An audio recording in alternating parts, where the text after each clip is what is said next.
Hello there, District 73, Ohio and beyond. My name is Kim McCarthy. I'm the Democratic candidate for state representative for District 73, which is western Greene County, basically.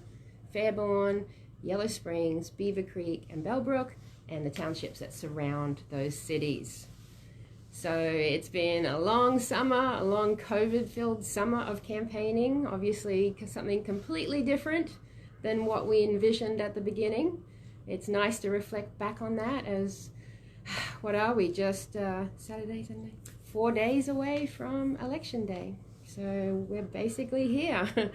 At this point, I know a lot of people scramble furiously in those last days, but part of me is just like, you know, can we coast into the end a little bit? The hard work's been done. The hard work has been laid down for months now. So hoping that all comes to fruition on Tuesday or Wednesday, whenever the results may be found. Can you hear that? The ducks, they know I was thinking of introducing you to them today. They can hear me talking and they're like, let us out. They're very vocal. All right, so I just want to start off today by just, you know, kind of laying it out there, the difference between me and my opponent, Brian Lambton. So, you know, we know what we're going to get with Brian Lambton. He is a party man. I think his actions involving himself with the householder cabal shows that his judgment on issues surrounding money and power in Columbus, that judgment level just isn't there for making decisions that is going to benefit the people of District 73. You know, do you think that the Ohio Republican Party cares about the school funding situation in Greene County? I mean, they're one of the biggest donors to Mr. Lambton in this cycle. Yeah, over 80% of his campaign funding came from two different people. And when I say people, the Ohio Republican Party and a PAC that's associated with the International Union of Operating Engineers. So, and they're an entity that have been documented as funding the Generation Now PAC that was controlled and named as a co-conspirator in the scam, in the bribery scandal. So, yeah, when more than 80% of his funding comes from these two people, whereas in my case, 8% of my donations came from PACs like the Matriots PAC or different unions who donate me money. They're all small amounts, 8%. The vast majority, nearly 600 all year, are individuals. And when I'm not beholden to any one corporation, I'm able to act in ways that benefit the people who I'm supposed to be benefiting. Seems quite simple, doesn't it? I don't know how we've managed to stray this far. I know it's hard keeping track of state house politics. You know, the federal government sucks all the air out of the room, as we know, but so many important things happen at the state house level. And like I think I've said before, I'm guilty of not paying attention to that in the past. It's easy to let it slide, but so many things that happen there impact us greatly. So I think just bringing attention to this seat and running in a way that shows people what the representation could look like, as opposed to what we've been used to, where we have people just kind of line up to take this seat. There's no campaigning going on amongst the people. There's no outreach. It's just it's our turn. It's our turn. My turn. So, yeah, it only makes sense who's going to provide better representation. And like I said, we know what we know what this one looks like, okay? It's time for a change. 30-something years is enough. Enough. So, I like to quote the late, great Senator Paul Wellstone from Minnesota when he talks about what ingredients are necessary to have a strong society and strong communities. And there's three things he mentions. Having good, sound public policy that helps elevate everyone is one ingredient. The second ingredient is electing people like me who want to go to office to enact good public policy. And the third thing is grassroots organizing. Because as much as, you know, these campaigns that we have are about me, me, me, I'm sick of hearing my name, all right? I'm sick of seeing my face on Facebook. I'm like, oh, this campaigning is intense. It goes on forever. I'm sure you're all sick of it as well. But yeah, we can't just rely on one elected person to save us. We need to be organized at the grassroots level. We need to get millions of people ultimately engaged in order to make change. When we want change, we have to stand up in mass. So if just getting involved in my campaign a little bit or following my campaign has at least opened your eyes a little more to what goes on in the State House and makes you want to maybe get involved a little bit, that's good, because it's baby steps. We're all at different places. Running for office is obviously my next step, or it was my next step in my engagement as a you know, civic-minded citizen. So I'm always encouraging people to take that next step of engagement. And to that end, we do have our group, Greene County Voices, that I encourage you to join on Facebook. Our meetings have kind of been taken over by campaigning, but I'm sure in the new year we will be meeting back again together to discuss what's going on in Greene County, what the new elected lineup looks like, and, you know, see what things need to be dealt with. So I encourage you to join that group and come to those meetings. So, all right, so with that, I'm going to go over to the thank you section of today. So, you know, like I said, I'm the candidate, right? I get all the attention, but there are so many other people behind the scenes that make this all come together. And I am, I guess, an experienced candidate in that I did this in 2018, and this time it's been so much better. Just having the understanding of what is involved and having done it before has been really helpful. But still, I've needed a great group of people around me to help pull it off. So with that, I'm going to talk about some of the people that helped keep my campaign going forward and happening in a successful way as it has. So firstly, my inner team that met regularly with me. It was all virtual, again, a brand new setup for us, but hey, we pulled it off. That is Andy, Cindy, Eric, Larry, and Tanner. So thank you to you guys. You did everything that was asked of you, came up with things to do yourself, and helped keep me sane. So all of those things very important. All right, the rally teams. So, you know, the Saturday afternoon rallies where we'd go out on the side of the road with our signs talking about what Kim cares about. We have in Bellbrook, we had Summer, Eric and their kids, Meredith, Denise, Prakriti, Eli, Patricia, Teresa, and Matthew, all of you guys in Bellbrook. Thank you so much for coming out at least once during the last 2 months. And then in Beavercreek, Larry, Ed, Dave, and Katie. Mwah, love you guys. You guys were there every week, basically. Thank you so much. I loved hanging out on the corners with you guys. I'm going to miss our conversations. All right, and then lastly, in Fairborn, we had Tanner, Cindy, George, and again, the three of you came every week. Thank you.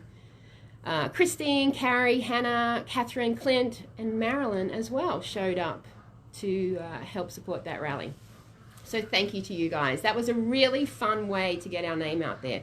Never thought to have done that before, but I think it was successful. I think the feedback we got was, it was morale building for sure. So yes, I think that's something, if we ever have to do it again in the future. All right, and then lit drops. We had a great group of people working on lit drops, so that would be thank yous to Sarah, Marilyn, Lori, Meredith, Wendy, Jesse, Andy, my boys Simon and Julian, who came out, an ELI, and then of course everyone at the Sunrise Movement, all the young college kids who came out, who are continuing to come out.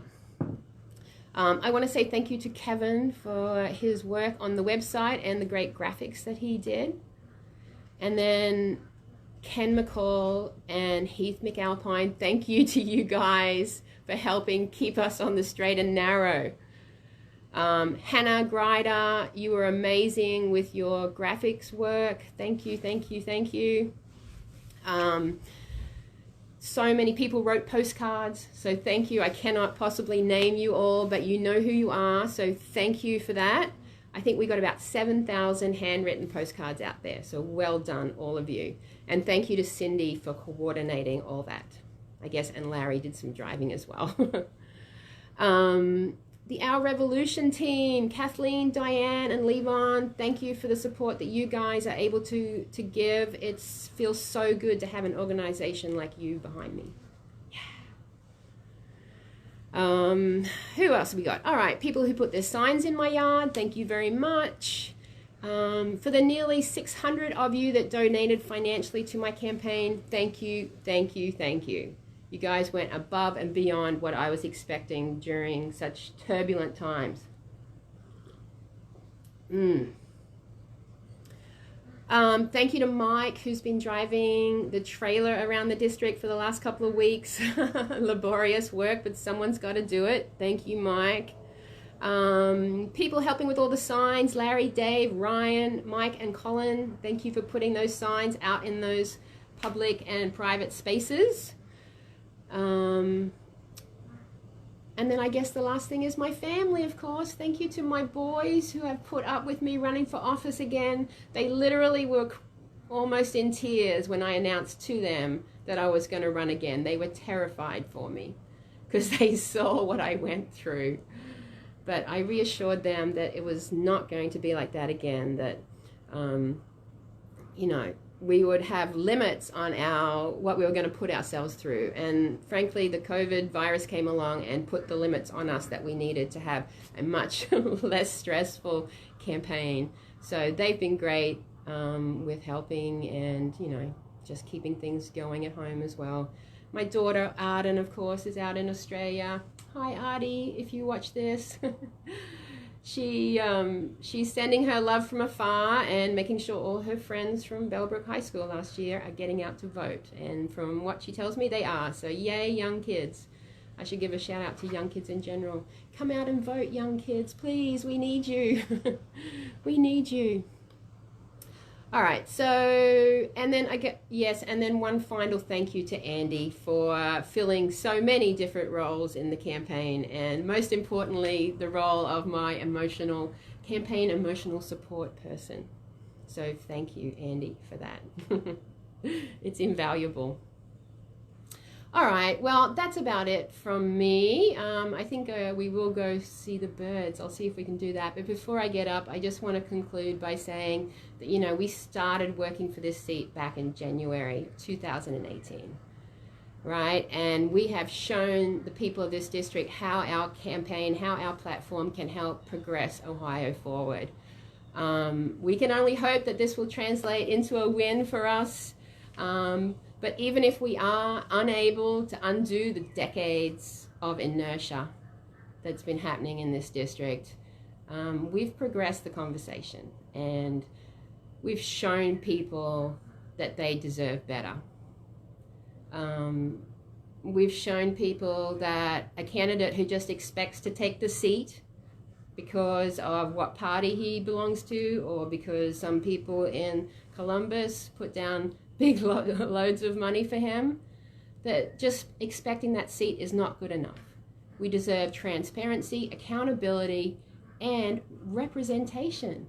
He can't represent us when he has that money behind him. When more than 80% of your money comes from that source, that's not going to translate into a hashtag people first, as we call it, representation. So we have the ability to show Columbus that our elected officials are not for sale by electing someone who will stand up against such corruption. And I'll give you one guess as to who that person is. That would be me. So I ask for your vote on November 3rd, if you haven't already voted. It's been a great ride. All right, so let's have a quick run over and see the ducks, because I really think they are entertaining. It might be difficult to see from here. I'm just going to change my shoes because shoes are important when it comes to chickens and ducks. All right, so hopefully I can turn this around. Yes, I can. All right.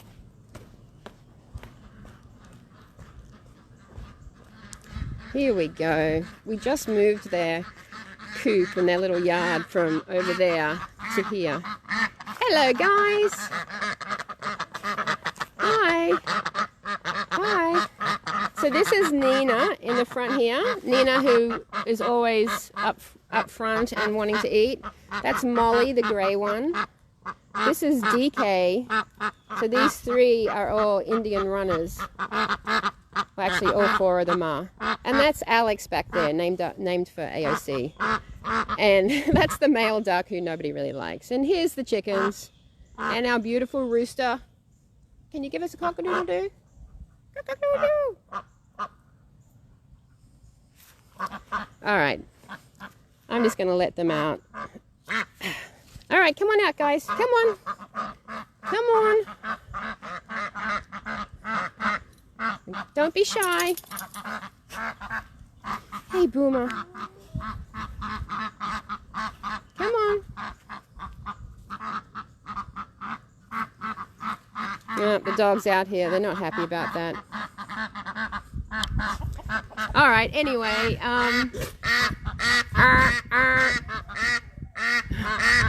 Now they're noisy. Anyway, thanks for tuning in for my final Front Porch Friday. Go vote. Go vote today. Go vote tomorrow. Go vote Sunday or Monday or Tuesday. Thank you so much. Enjoy your weekend. Be safe.